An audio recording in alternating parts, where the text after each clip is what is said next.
let's not worry about the need for rematches. Let's not worry about a desperate race into Anthony Joshua fights further down the line. What we've just managed to see there is probably as elite as heavyweight boxing can be.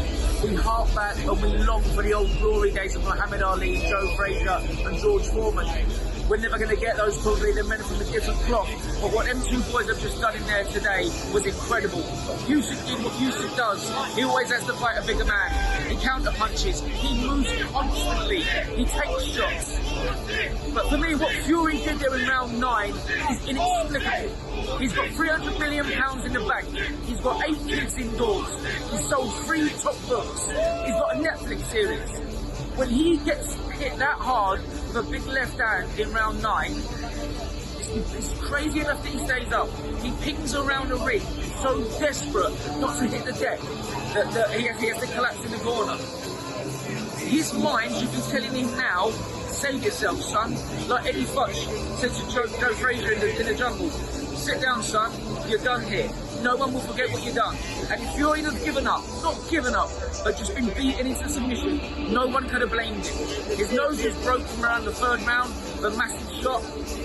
He was breathing heavily, and Usyk was constantly on him. For some reason, the left hand that every southpaw throws with power and menace was finding a home throughout the second half of the fight. Usyk was incredible. He did everything that he said he would. He lost a few early rounds, and Fury, the uppercut was working superbly for him. But in the second half of the fight, when it really came down to it, after that knockout, there only seems to be one winner.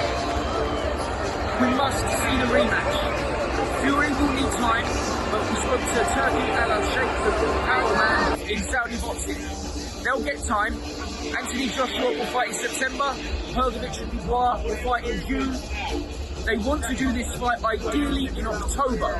However, if Fury's got a busted nose, if he needs a rest, I'm sure he'll get that, and we can look at November. But what cannot be doubted, for how much we love Anthony Joshua, for how much faith we've got in Daniel Dubois, for how much we think that Philip Hrgovic deserves his IBF title shot, them 2 men are at the absolute top of the tree, and nobody right now is anywhere near them. So they can rerun that 2 times, 3 times, take it to Wembley, take it to the North Pole. But please, get fit and let's go again, boys, because that is as good as it gets. 25 years we wait for that. I'd go again just to get 2 men doing it like that for us.